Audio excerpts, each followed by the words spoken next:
French President Emmanuel Macron has said he does not want to see Russia crushed by a defeat in Ukraine.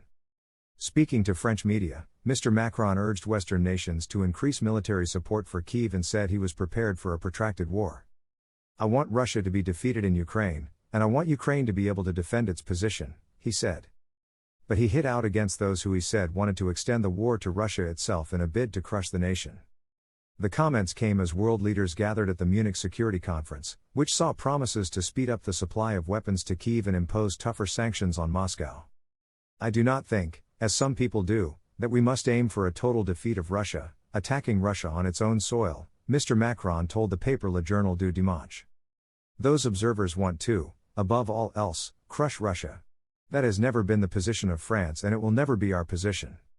Addressing the conference in Munich on Friday, Mr. Macron insisted that now was not the time for dialogue with Moscow. But he did not shy away from mentioning peace talks as a final goal.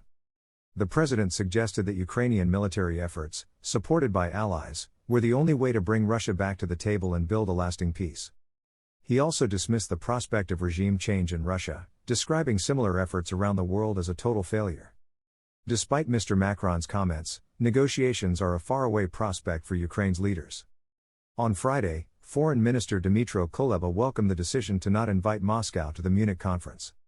"Russian leaders should not be invited to the table as long as the terrorist state kills, as long as it uses bombs, missiles and tanks as an argument for international politics," he said.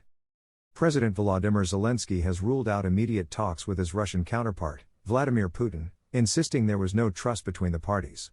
In an interview with the BBC earlier this week, he also dismissed the idea of giving up territory to strike a peace deal with Moscow.